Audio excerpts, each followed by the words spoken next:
Living in Lower Alabama, we rarely receive snow. I spent most of my life wishing for a white Christmas that never came. I have only seen snow twice in my 33 years here. I always wanted to share that with my two boys. I just knew that they would love to play in it. Now I find myself staring out my window at the mounds of that icy precipitation surrounding my home, regretting every wish I had ever made for a snow-covered Christmas. When I think about it, it really started in summer. Our summers are always hot and extremely humid, but that year it was even more unbearable. We steadily saw temperatures of well over 100 degrees, and everyone I knew begged for relief. The heat wave lasted all the way until the week before Halloween. Then suddenly, a massive hurricane spawned in the Gulf of Mexico. The weather forecaster for our local news frequently referred to it as a monster. Looking back, I would believe it was more of a demon that brought hell with it, but a much different one than I had read about in the Bible. The storm passed, leaving devastation for miles around. It had affected every state within the Southeast, but Florida most of all. Help was sent from various utility companies, government aid agencies, and even regular citizens to help with the relief. And when I say various, I mean from every state in our region. It was amazing to see the effort put forth to help the people that had lost everything. I'm sure a lot of us thought that was the worst it could get. I wish that had been true, but that was when the rain started. As November came, we felt the first droplets in our tiny town. It was an odd occurrence, but not odd enough to raise any eyebrows. I mean, how bad could a couple days of rain be, right? The problem came when days turned into weeks, and low-lying areas became flooded. Homes in towns nearby were washed away in a matter of hours once the levees broke.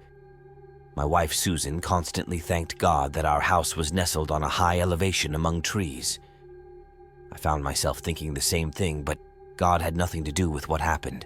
No God I could ever believe in any way. The week of Thanksgiving, the rain finally subsided, and I am sure that was something everyone would say they were thankful for. The problem was, what remained was the cold.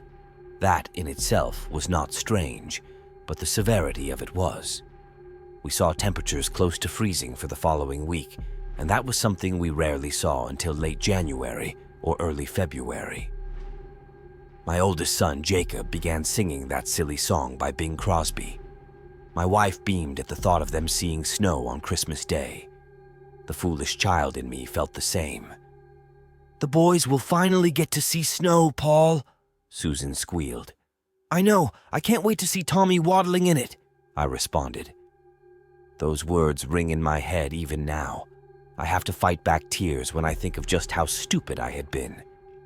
We were so preoccupied with setting up decorations and buying presents that we were oblivious to what was happening all around us. The snow actually started falling the first week of December. It was up several inches within the first day. It was amazing to see at first, but when it kept coming, some people became worried. If you have never been in the South when it snows, you probably would not understand. You see, we are not prepared for that kind of weather. Everything shuts down, people stay home and rarely go out driving. I know it sounds ridiculous to anyone else, but that is what happens.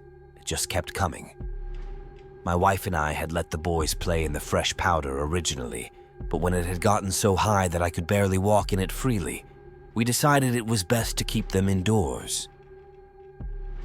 Hardware stores had started bringing in snow shovels to help clear paths, something that you rarely found in our town. I bought one of the last ones on the shelf as people scrambled to manage the icy foreign invader. The situation seemed to become worse as small flurries became near blizzards. My wife stayed glued to the news and weather broadcasts. It appeared the northern states had almost been buried in the frigid powder. The president had actually issued a state of emergency, urging people in the northern portion to evacuate south. That was when I finally started to be concerned. These people had been told to come south, but our situation was hardly any better. The weatherman stopped trying to be accurate. His predictions of an end to the madness never came. The temperatures continued to drop, and it was not long before we saw them go from 0 to negative digits. It was unheard of in my state for it to be that cold, and people were getting afraid. Plumbing fixtures began to burst from frozen pipes, and people were left without water until they could thaw. Our world had become a freezer in a few weeks, and none of us were prepared for it. My family found themselves wearing our thickest clothing even inside. It felt like no matter how high I set the thermostat, it was not enough. We should have left then. By Christmas, we had no power, and utility companies had stopped trying to traverse the harsh conditions to repair downed lines. Local officials had abandoned emergency protocols to save themselves. We began hearing rumors of our neighbors attempting to head further south into Florida. Susan suggested the same, but I reminded her of the destruction still left from the hurricane. I was afraid we would be worse off without shelter. So I made the decision to hunker down in our home. I cleared a path to the fireplace that had only been used for decoration and set to the task of getting a fire going. If it was not such a dire situation, my wife would have found amusement in me attempting something like that. I had never even seen someone use a fireplace, let alone light one. After several attempts, we were able to burn what little wood that was readily available near our home. My family and I huddled around it as if it were going to save us from the fate that waited outside. The whiteness had engulfed our home. The mounds had risen above the windows, breaking some of them. I was forced to reinforce each one to keep the cold out. We sealed every crack or crevice that could possibly let out the heat and tried to remain together. My wife wrapped our children in blankets and pulled them close. The boys did not understand, and we were afraid to tell them how serious the situation was. The fear that rested on my wife's face was enough to keep me from ruining what could be our last Christmas. We still attempted to have a big dinner, despite our ability to effectively cook. I also learned how to cook within a fireplace for the first time. It would have been an interesting experiment if it had not been essential for our survival at the time. We gave up on the idea of turkey or ham, but we had always had a decent stock of canned food. It was a habit I had picked up from my grandparents. I often wondered how they were faring during all of this, but I had my immediate family to worry about. Our world had been plunged into an endless sea of white. I even had nightmares of the stuff that Christmas Eve. My children normally woke me early on Christmas morning, but when my eyes fluttered open, I assumed it was still night. The house was so dark that I could barely see my wife lying next to me. I slowly rose from my bed, still completely clothed, and nudged Susan awake. The house had become far colder than it should have been, and I immediately headed for the fireplace. The fire had gone out at some point, so I ran for the back door, pulling on my boots. My aim was to gather more wood to get the fire going again, but as soon as the door cracked open, I was pelted with a mixture of snow and ice. It stung my face, and I cursed at the door while trying to shut it again. Our home had been buried in the vicious powder, and I finally understood why no light permeated the windows. My watch read 9 o'clock, but it felt much earlier. Susan stumbled into the living room, asking what I was doing. I told her what time it was, and confusion filled her eyes. She went for the window and was greeted with what I already knew.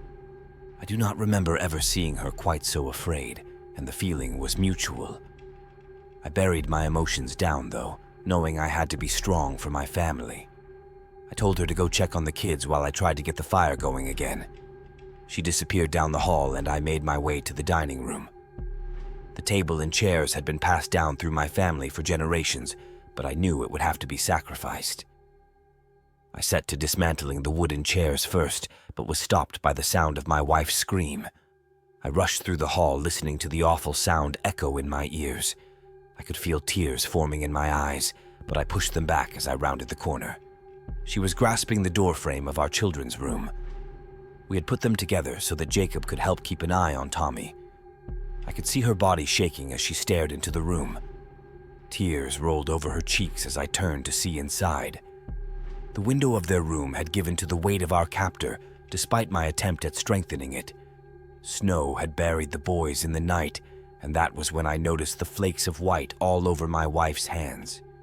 Susan had attempted to uncover them, and I could see the pale blue skin of their faces huddled together in Jacob's bed. It would have been a sweet scene if it were not for their skin tone. Something Susan would have taken a picture of, but this was not that scene. I pulled Susan away as I tried to hold back the sick feeling in my stomach. I felt as though I could release what little Christmas dinner I had in me on the floor at any moment. Soon her sobs subsided, but when I looked into her eyes, she simply looked numb. I had never seen her this way, and I tried to break her from this trance she seemed to be in, but she said nothing. Her eyes would not even turn my direction when I spoke. Something had broken inside Susan that morning, and I do not blame her. I sat her next to the fireplace and wrapped her in a blanket while I returned to the dining room. The polished wood did not want to burn, but I was determined to give us warmth. So I did not stop until we had fire. I made it a point to ask Susan to stay by the fire while I returned to the boys' room. I could not leave them that way, but when I reached the door, I found myself pausing just outside. I felt the warm and salty specks across my cheeks before I even saw them. I slowly stepped inside and slid gloves over my hands. I finished clearing away the snow and noticed why they had not simply come to our room. The wood I had used to seal off the window had struck my oldest first. It left a gash near his temple that would have knocked a grown man unconscious. I could only imagine his 10-year-old body had not lasted long after. Tommy had obviously woken after. His tiny form clung to his big brother like a teddy bear. I internally cursed myself for not putting them to bed with us that night, but I knew it was too late for that kind of thinking. I removed their bodies and wrapped them in blankets before placing them in the guest room. I took one final look at their tiny bedroom, a place that had held so much joy previously. I imagined the two of them playing and sometimes bickering. My lips tried to curl upward, but they could not. My eyes drooped to the floor as I turned away and shut the door. I have not returned to that room since, and I doubt I will. I just returned to the living room in hopes of comforting Susan, but when I got there, the blanket was all that remained by the fire. A quick search of the house revealed that the back door had been opened and a tunnel had formed in the frigid wall on the other side, leaving the floor inside covered in snow. Advertisements I tried to follow Susan's footsteps, but eventually they disappeared behind a solid wall of that cursed white. I could only imagine her frantically digging through it, and the sound of what was above coming down upon her body. I tried to dig into it myself in search of her body, but the layer that remained was frozen solid. It was like digging my hands into cement, and I knew that Susan could not have survived it, even if my mind did not want to believe it at the time. I found myself picking at it with tools anyway, feeling as though I had nothing left to do. I do not know how much I cried while working at that pointless task, but I do know it started to freeze to my cheeks. I did not stop until my arms could not lift again, and that is when I sat among the snow and stared at what my world had become. I lost track of how long I sat there, or when I decided to come back to the fire. I do remember when I started burning the Christmas gifts and how hard a choice that had been. I opened each one slowly and savored the idea of the children playing with it for the first time. I could even see Susan standing over them with her camera in hand. She would be giving her biggest smile and snapping away to save each memory. She loved taking pictures, but what I had to do did not need to be captured on any sort of film. I started to feel the numbness that night, that same numbness that overtook Susan earlier that day. It was as cold as the snow that surrounded me, and all I could think was this had been my fault. I should have escaped with my family when I still had the chance. I do not know if it was pride, ignorance, or both, but the guilt was too much. It consumed me and took away everything this holiday was supposed to be about. I started writing this in hopes that someone reads it. I do not know what has happened to the rest of the world, only what has happened to me. I do not know how long I can survive here. My food is running low, and I've run out of things to burn. I cannot even say for certain how long I've been here since my watch has stopped turning, and I still cannot see the sun. I think I will try to dig myself out tomorrow, and if you do find this, know I did not simply give up. I just wish I had done this sooner. I am so sorry, Susan, Jacob, and Tommy. You deserved better than this. I hope you can forgive me. Sincerely, Paul Richardson. There's an image that I keep pushed away in the back of my mind. Occasionally, it makes its way out, and I can see that horrid face once more. My limbs go numb, and I can feel my throat begin to tighten as every grotesque detail can be seen in my mind's eye. No matter how hard I try to suppress it, there's no way to fully forget pure evil. I raised my children by myself. My wife had passed away in a car accident. She'd been hit by a drunk driver running a red light. My daughter, Elizabeth, was 7 at the time, and my son, Nicholas, was only 4. To this day, the greatest challenge I faced in my life is having to tell them that their mother wasn't coming back. Even the day after the funeral, they walked around the house expecting her to jump out from behind a curtain like she was just playing hide and seek the whole time. Perhaps it was due to their young minds being unable to grasp the loss of their mother at the time, but I feel that they just didn't want to believe it. After I received her life insurance, I decided that we needed to move to a different part of our neighborhood. I wanted the children to still attend the same school and have the same friends, but I couldn't stand the bad memories I had in that house. Hardly a night went by when I didn't cry myself to sleep with my hand feeling the empty spot beside me. It took a few months, but we eventually adjusted. Sometimes when they were playing in the backyard, I would catch myself staring at my wife's portrait on the mantel above the fireplace.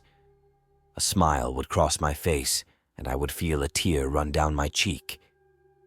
At this point, I no longer cried from sadness, but from happiness.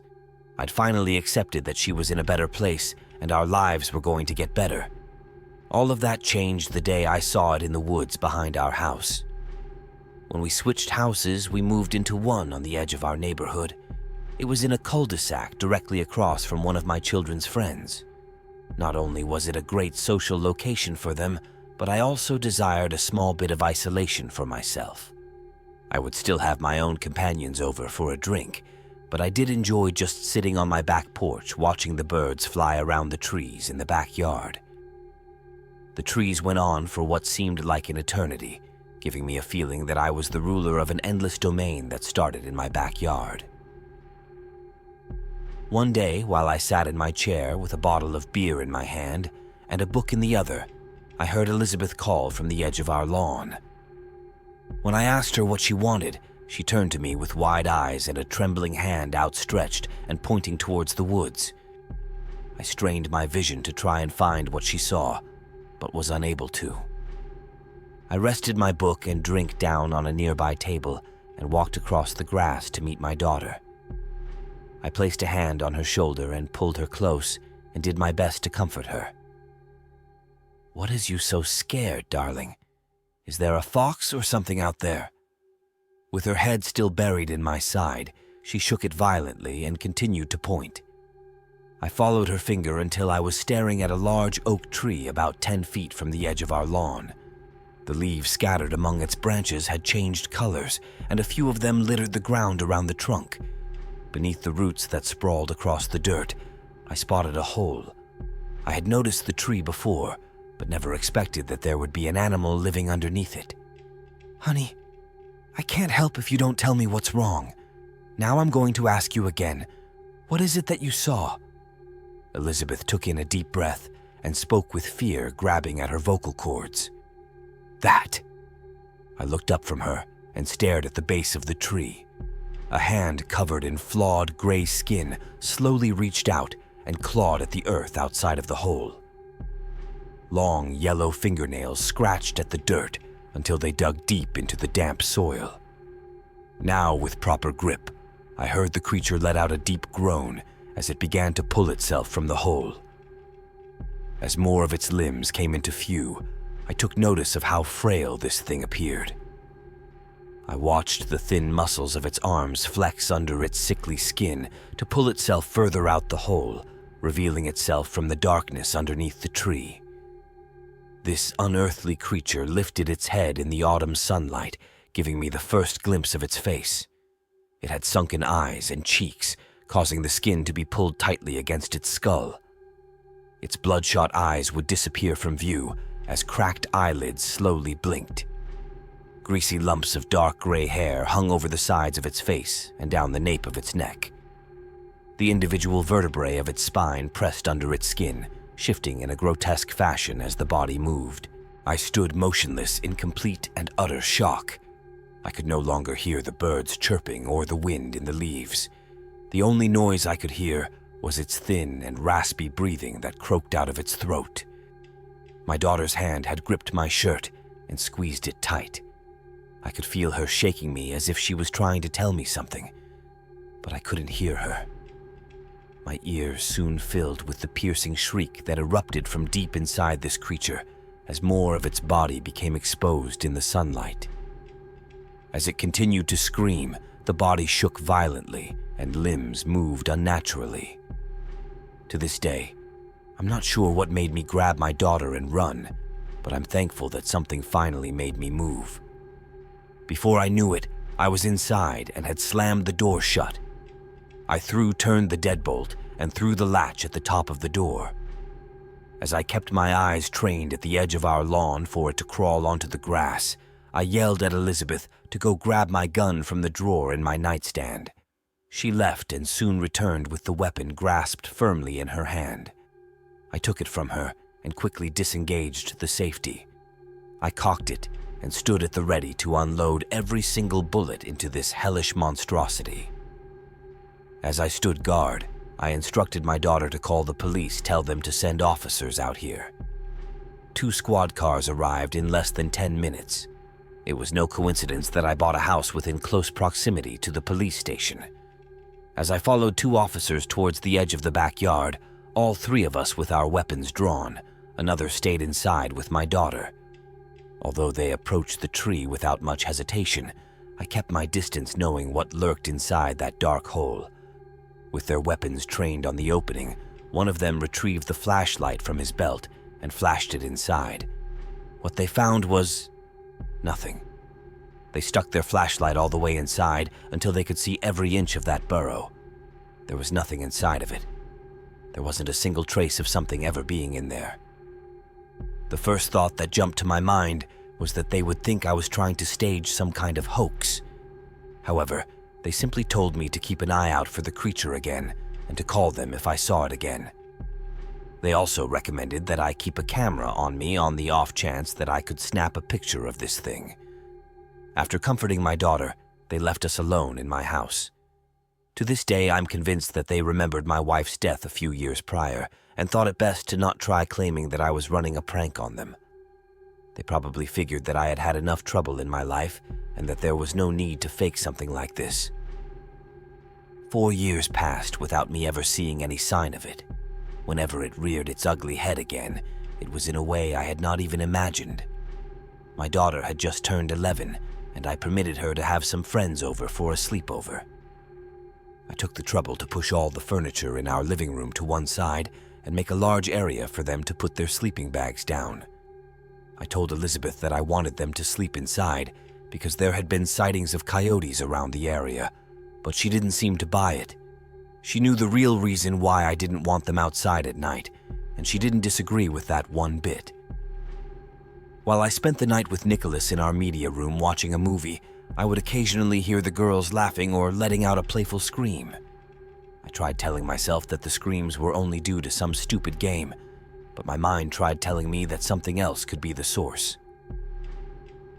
After the movie ended, I carried my boy upstairs and tucked him into bed. Afterwards, I peered from the railing of the stairs at the girls asleep on the living room floor. They had arranged themselves such that they were around a toy lantern. With sleep pulling at my eyelids, I retreated to my room and fell asleep. The next thing I knew, I was awoken by the sound of glass hitting the floor and my Elizabeth screaming. Instinctively, I grabbed the gun from the drawer in my nightstand and ran down the stairs. As I bolted into the living room, I noticed empty sleeping bags scattered around the floor. It didn't take me long to find the girls clustered into one corner of the room with a lantern shared among them. The sickly yellow light emitted by the cheap bulb illuminated the fear on their faces. "Elizabeth, "What the hell happened down here?" I asked as I stared at the broken window. Whatever had broken it had done so from outside. I was met with only the sound of crickets chirping in the night air. I turned to the girls in the corner and found them all pointing out the window. It was at that moment that an overwhelming sense of dread filled my body. I felt the urge to vomit as my mind raced to the only conclusion. It had come back. I bolted to the back door and threw it open. As I ran out into the backyard, I yelled at the girls to call the police. My bare feet slammed onto the ground as I sprinted full force towards the forest at the edge of our lawn. By the time I reached the edge, the ankles of my sweatpants were soaked with dew. Cupping my hands around my mouth, I hollered my daughter's name. The only response I received was my pain-stricken voice echoing back at me. I took in a deep breath and prepared to call for her once more when I stopped. Crawling under a bush just a few feet away, I saw its face for the first time in years. In the milky glow of the moonlight, it slowly clawed at the ground and pulled itself out from under the bush. With each small movement of its appendages, I could hear the cracking of joints and dry leaves scratching against its leathery skin. This thing had taken my daughter, and I wanted nothing more than to grab it by the neck, strangle it, and slowly feel the life leave its body. The only problem was that I couldn't. As much as I wanted to, I found myself unable to move. Compared to the burning hatred I had for this creature, my fear towered over that and kept my movement at bay. Slowly, its mouth opened to reveal pointed, stained teeth. It let out a heavy breath, causing the air around me to suddenly be filled with the horrid stench of rot and decay. As I pulled my shirt over my nose, it began to make a noise. It started as a guttural rumble from deep within the creature. Soon enough, it escaped into the air as a deep croak. This progressively became louder as the noise underwent a grotesque transformation into an ear-piercing shriek. I could feel my eardrums screaming for relief, causing me to throw my hands over my ears. This did little good, as the noise still managed to find its way into my head. When the noise finally stopped, I lowered my hands and opened my eyes. It was gone. There was no trace that it had ever been there. The ground underneath the bush showed no signs of anything ever being there. I found myself unable to look away from that spot. I'm unsure how long I stood there. It took 3 police officers to shake me back to reality. When I was finally able to break my gaze from that bush, I screamed. I fell to my knees and erupted into a fit of hot tears and screams. I pounded at the ground and grabbed the grass. I expected the officers to try and bring me back to my feet, but they let me continue. It was nearly a week before they found her body. She was almost a mile from the house, deep in the woods. Although I could not bring myself to go out there to view the crime scene, I was given a description of the area later that day. They found her under a thin layer of dried leaves, with her torn and stained clothes tossed around. She had been violated. My little 11-year-old girl, had been raped and tortured by whatever the hell this thing was. It took her innocence, her purity, her very existence. The funeral was one of the hardest days of my life. While everyone else cried in the cold November rain, I stood silent and unmoving while staring at the small coffin. All the despair I felt had left my body with the tears I cried for days on end. No matter how much I wanted to cry, I couldn't bring myself to do so. My tear ducts, like my heart and soul, were empty. I'll still visit her gravesite on her birthday. Other than that, I can't bring myself to look at her name engraved in that cold stone. There are no pictures of her anywhere in my home. The sight of her face brings me to my knees and leaves my eyes red with hot tears. I still have pictures of my wife, but this is different. When the drunk driver who killed her was sentenced to life in prison without the possibility of parole, I had felt closure. Elizabeth is different. That creature is still out there. The thing that killed my daughter and violated her is still prowling somewhere in those woods. Elizabeth's pictures are neatly packed in a box upstairs. Until the day I find that thing, I can't stand to look at her face. I feel that I let her down by not attacking it that night. My fear got the better of me, and it still haunts me to this day. It's not a guarantee that I would have been able to stop this thing, but at least I would have done the best I could. Nicholas has grown up. He went to college and got a degree in mechanical engineering. Soon afterwards, he found a girlfriend and eventually got married to her. They had a child a few years later. To this day, I don't let my granddaughter, Elizabeth, come to visit. I fear that it will rear its ugly head once more if it knows she's here. Sometimes, when I'm lying in bed at night, I think I hear something in the woods. It's always faint, and almost to the point that I think my mind is playing tricks on me. However, I'll listen closely and make out the words that this creature is uttering with its deep, raspy voice. Comus rape. Comus break sweet young virgin's virtue, take naked flesh, flowing hair. Her terror screams, they cut the air, but no one hears her there.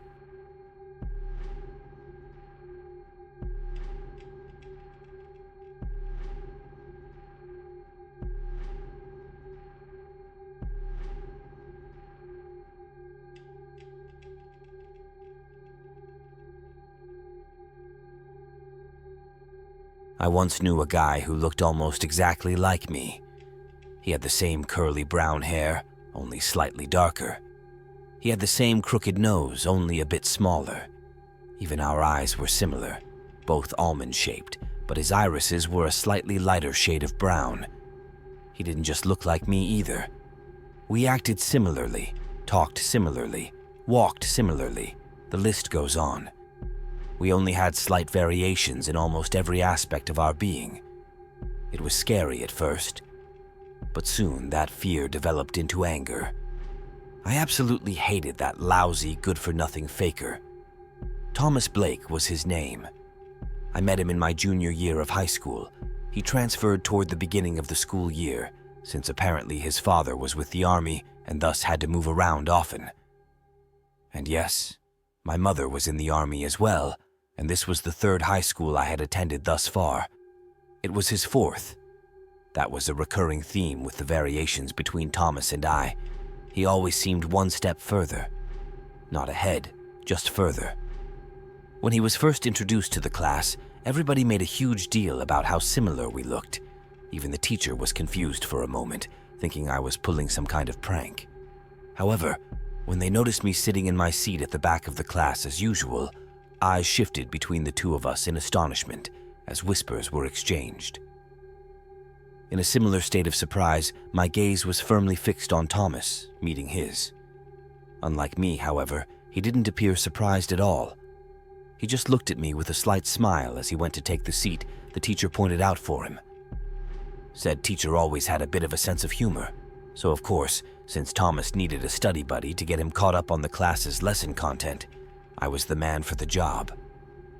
During lunch break, people swarmed us. Are you two related? One person asked. Are you like long-lost twins or something?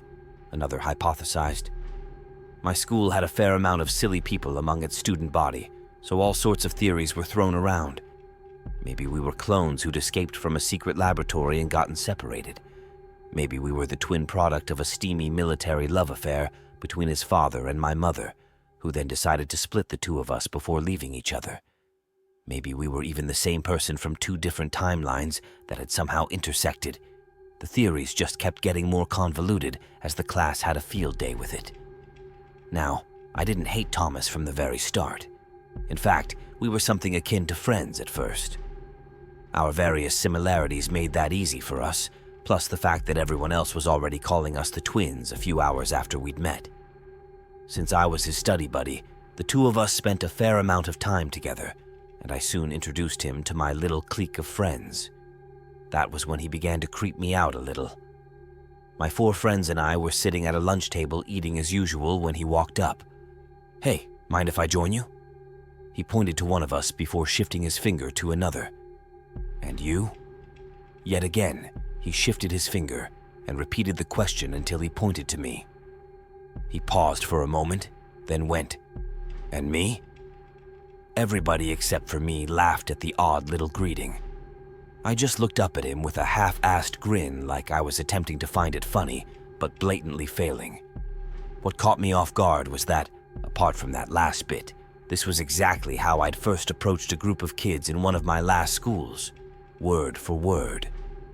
Of course, we invited him to sit with us, and I tried to shake off the feeling of unease that the event had left me with. I was able to forget about it for a while, but it wasn't long before it returned. Sure enough, as the days went on, he continued acting like me. He said things I would have said and did things I would have done. Not that he did this all the time. The variations between us made it so that it was relatively infrequent. However, it happened often enough for me to take notice and begin to get freaked out by it. Surely it wasn't normal for someone this similar to me to suddenly appear in my life. The odds were astronomical, but no matter how I tried to rationalize the impossibility of the fact, it never made it any less true. Although Thomas hung out with my group a lot those first few weeks, he soon began to hang out with other people as well. Our school was relatively small, so it was something all of us naturally did. Most people were at least acquainted with each other, whether in a good or bad way. However, people usually stuck to their particular groups of friends, having only one or two closer associates from other groups. There were a minority of people who had no particular clique, and instead had friends in many different cliques, or just fit in well with everyone. Chameleons, we called them. I myself was somewhat of a chameleon, and had many friends from other groups, but I had a specific group that I liked to hang with the most, composed of my 4 closest friends. Thomas, however, was different. When he began to hang out with other people and get along quite nicely with them, my friends and I determined he would probably end up becoming a chameleon too, if only partly. But we were surprised to find that he became something more, something our school had rarely ever seen, and something that I personally hadn't seen very often either: universally popular. Now, being universally popular wasn't some kind of superpower or anything, but it was quite an achievement nonetheless. I don't know exactly how he did it, but Thomas was essentially a friend to everyone in the school. He had even befriended the loner and unpopular kids who had initially hated him out of spite. He just has this charisma, some said. He's a really nice guy. I don't see why anyone wouldn't like him, said others. To them, it seemed perfectly natural to like a guy like Thomas. But it didn't make sense to me because I had long since picked up on our similarities. If we were so similar, why was he so popular while I wasn't? Jealousy began to boil within me. What did he have that I didn't? I just couldn't understand it. But as I observed him and spent time with him, I realized I'd been so focused on the similarities between us, I had failed to notice the variations. They ended up making all the difference. Thomas was more confident. He was slightly more handsome, had higher grades, and had a bit of an accent since he had lived in England for a time. Whatever we had in common, his variation was almost always better. That was when jealousy gave way to hatred. Not of Thomas, however, of myself. For a while, I hated myself for not being as good as Thomas. The feeling of insecurity ate away at me for over 2 months, causing my grades to drop and my health to go down as I spent most of my time isolated. Friends tried to comfort me to no avail. My family tried to get me to see a psychiatrist or a therapist, but I refused. I looked to the internet for help with what I had come to believe was probably some form of depression, but despite all the good and bad advice, none of it seemed to change anything. Imagine my surprise then, when all that it took to solve my problem was a trip to the dollar store. I had gone there with my father to buy something or other. As my dad looked for it, I got bored and wandered off to the toy section, where I gazed absent-mindedly at the cheap crap that passed for toys here. If you've ever been to a dollar store, you know that the merchandise they sell isn't exactly top-notch, and the kids' items are no exception. Countless rip-offs of famous toys littered the section. Roboformers, Action Rangers, Barbara Girls, that kind of near-copyright infringement thing. As I looked at them, I began to realize the case wasn't so different from my own situation. The Roboformers were almost exactly like Transformers, but there were a few minor differences to keep some small-time Chinese company from getting sued. And that's exactly what Thomas was. He was just a cheap rip-off version of me. It wasn't evident at first. I mean, Thomas was better than me, wasn't he? When I re-evaluated him with this in mind, however, I found him to be quite different. His confidence was obnoxious, bordering on outright overconfidence.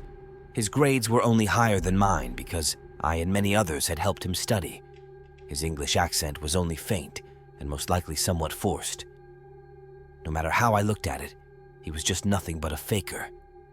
And so, my hatred shifted from me onto him. With the problem of my insecurity gone, I returned to school and gradually returned to normal. I felt much better knowing that I was the original, and he was just a bad imitation masquerading as something better. I could easily fake who I was and become like him as well, but I wasn't that pathetic. I would stay true to who I was. Still, the problem wasn't entirely gone. Thomas and I still talked fairly often, and the more I saw him around, the more annoyed I got. It got to the point where simply hearing him speak would immediately flip my mood, regardless of what it was before. I knew that I couldn't keep being friendly for long, so I gradually tried to drift away from him, even if it meant staying away from a few of my other friends as well. It didn't work. Even when I didn't approach him, he approached me. Whenever I would try to leave him, he would flash that small smile that looked sickeningly similar to mine and try to convince me to stay. I hated him. I hated him so much that words could not even describe it. Everything he did only served to fuel the fire within me. Whenever I got the chance, I began to daydream about calling him out on his fakery and beating him up as a suitable punishment. These daydreams soon evolved into hypothetical plans of increasing complexity as I mulled over ways to get him expelled from school and out of my life forever. Then, my mom made an unprecedented announcement. We were leaving. Her work required her to be stationed in New York, so I couldn't stay in my school. At first, I rejoiced. Finally, Thomas Blake would be out of my life forever.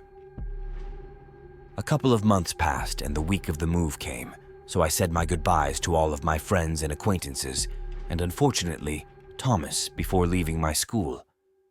But I didn't feel as good as I thought I would.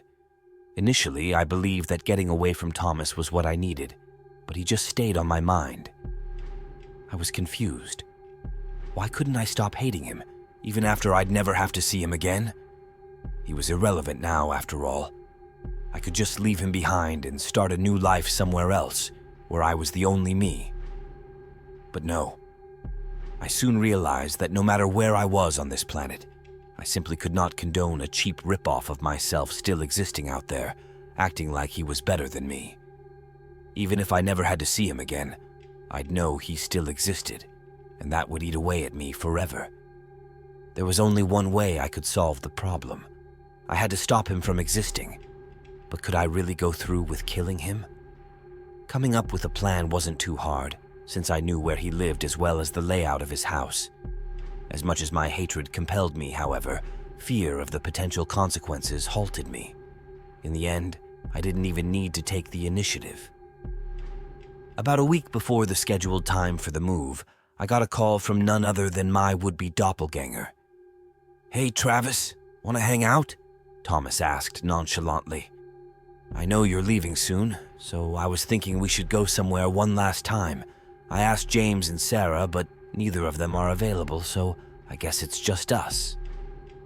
I couldn't help but smile at the opportunity.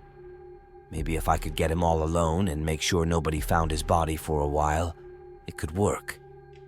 I was moving away soon anyway. "All right, where'd you want to go?" "How about we head to the mall?" Thomas suggested. "There's some stuff I need to pick up there anyway." "All right," I replied. "How's tomorrow?" And with that, the deal was sealed. That night, I went out to set things up for my grand plan. The following day, I met Thomas at the mall just like we arranged, my mom's switchblade stuffed into my pocket for later use. All I needed to do was lead him to some secluded part of town on our way back home. I knew the town's layout better than he did, so I could just tell him I knew a shortcut. I kept telling myself it'd be easy, but my heart raced the entire time we were at the mall. We acted all buddy-buddy as we usually did, despite the fact that I was just itching to jab my knife into his stomach every second of the day. There he was, right in front of me, that stinking copycat, talking and acting just like me even though he wasn't. Yet I couldn't do anything. Not until that evening. The time eventually came, and the two of us decided to walk back to my house. I told him of the supposed shortcut, and I led him to a relatively small park by the river that ran through the town. I had been thorough in my preparations. The previous night, I'd buried a weight and a rope in a thicket of trees nearby, so that I could eventually tie him up and throw him into the river after killing him. There were some rowboats tied to the docks a little ways away from the park, so I could simply steal one of those, row a little further up the river, and dump the body. Lastly, actually killing him wouldn't be a problem either. I'd received a little hand-to-hand combat training from my mom, so I knew the quickest and most effective ways to end a life. As the cool autumn breeze stung our faces, we walked up into the park. I expected Thomas to be surprised and presume we had gotten lost or something, but he did nothing. He just stopped at the riverbank and stared into the river. "Heh, I always did like rivers," Thomas spoke out as I stood behind him. Slowly, cautiously, I withdrew my switchblade. "You never know what's underneath that ever-flowing surface of theirs," he continued. "What someone could have hidden." I wasn't going to wait any longer. I held the knife backhand and went for a stab, aiming for his jugular. I was surprised, however, when he ducked right on time, and it was only then that I noticed a shiny object in his hand. Another knife. Thomas immediately tried to slash me, but I jumped back in time to avoid him. He stood up straight, his face somewhat obscured by shadow as the sun set behind him. Yet I was sure I could make out a slight smile on his expression. "I'm really hoping you were smart enough to come prepared for this," he said, taking a step forward as he got into an attacking position. "I mean, I know you're not as intelligent as I am, but surely even a knockoff like you has watched enough movies to know how to plan a murder." In retrospect, I think I should have felt surprise, or at least fear that my plan had gone awry. However, the only emotion I could register was anger. My hatred flared as I listened to his words. "You think I'm the knockoff here?" I exclaimed, gripping my switchblade tighter and preparing for his attack. "Sorry to break it to you, but you're the only faker, and I can't let you prance around thinking you're better than me any longer." Thomas scoffed. "Of course. That's the only way you can justify your existence, isn't it? Accusing me of being the ripoff, thinking you're the improved, original version. But you're wrong," he boasted. "I am the original. I am me, and you are just a lowly, imperfect copy trying to be me. Maybe if you were a complete clone, I could condone it, but the fact that a piece of trash like you, who is inferior in every way, is out there, that's something I can't allow." He stepped forward, taking a jab at me with his knife. I swiped it to the left with mine before taking the opening and sidestepping to the right, slashing once again at his throat. He tried to jump back, but my knife still managed to cut deep into his shoulder. Blood spat out onto my clothes, and Thomas roared as it continued to leak down his arm. "Fuck!" he exclaimed as he gripped his shoulder with his free hand. His smile had deteriorated into a look of disgust and anger as he eyed me. Meanwhile, I had gained some confidence. With his right shoulder damaged, it would be more painful to swing his knife. I had gained the advantage. "You fucking trash, how dare you!" Thomas growled. I gave a slight smile. "Isn't it obvious? Because you're nothing but a second-rate imitation. I'm the real one here," I informed him. "It stands to reason that a piece of shit like you wouldn't even be able to touch me." Yes, I could see it now. Why was I even angry in the first place? This pathetic copy with delusions of grandeur couldn't touch me, his better counterpart. "Yeah, keep talking. I've heard it all before," Thomas spat. "But surely even you see it. You're just worse than me in every way. Unlike you, I proved myself. I've gotten rid of trash like you before, and I'm not afraid to do it again." I scoffed. He was just talking nonsense now, probably trying in vain to convince himself that he was real. Deciding to go on the attack this time, I reached down and grabbed a handful of the rocks lying on the riverbank. I threw all of them at Thomas, and he instinctively used his arm to shield his eyes. That was when I lunged, aiming for his right arm in order to incapacitate him. I wasn't fast enough, and he was able to parry my slash before quickly grabbing my wrist with his free hand. Holding it in place, he lifted his knife up, but as it came down to strike my trapped arm, I grabbed his wrist just in time. With the two of us now locked this way, we began to push each other back and forth, struggling to hold our footing on the rocks beneath us. "You'll see," Thomas grunted as he pushed. "I am the original. I waited this long, so I could prove it again." He pushed against me, knocking me onto the ground. He was now on top of me and pushing his knife ever closer to my chest. But still, for some reason, I felt no fear. I had nothing to worry about from him. I knew it. Thomas, however, looked far more agitated than when we had begun this little duel. "Only the original survives," he said through bared teeth as he struggled against me. "I knew you'd delude yourself into thinking you could win. I wanted to see you fail, to see the look in your eyes when I kill you, and you see that I'm—" His final words were cut short as my blade pierced his chest and his eyes widened in utter shock. I guess this must be that look he was talking about. Indeed, it was quite an amusing sight, the look of a worthless imitator finally being put in his place. I liked it very much. Luckily, the hand he had been holding my knife back with was still covered in blood from his shoulder injury, which had caused it to slip and my knife to be the first one in. I could feel the strength leaving his body as I pushed him off of me and sat up. I looked over to his convulsing form on the ground, that expression never leaving his face as he slowly struggled to look at the knife that had pierced his heart. Taking it out would only make more of a bloody mess, so I left it where it was. I smirked triumphantly as I waited for the life to fade from his eyes. Blood sputtered from his mouth as he tried to speak, but failed. The last words he would ever hear were but the simple truth. "You never even stood a chance, you cheap knockoff." The rest of the procedure went smoothly. Under the cover of darkness, I brought the body over to the boat before retrieving my weight and rope from the thicket of trees. My jacket had been bloodied during the fight, so I removed it and buried it in the hole. My face and hair were a little bloody as well, but that was easily taken care of with a quick rinse in the river water. With the knife also thrown into the water with the body, all that was left was the blood stain he'd left on the rocks, which was cleaned up quickly by the tide. Seeing the blood get washed away, it occurred to me that Thomas had probably gone there intentionally to make sure that when he killed me, he wouldn't have to bother cleaning up the blood himself. It seemed he had planned my murder by counting on me to plan his, which made me wonder how he knew. He said he'd proven himself before, but I had no idea what that meant at the time. I didn't wonder about it for very long either, as I was too caught up in my victory to care much. The last few days passed like the breeze. The police came to question me about the disappearance of Thomas a couple of days after he'd been reported missing, since I was the last person he'd been seen with. I just told them that the last time I saw him was when he and I went separate ways to get to our houses, and this answer seemed to satisfy them. They probably assumed he had run away or something, like most missing kids.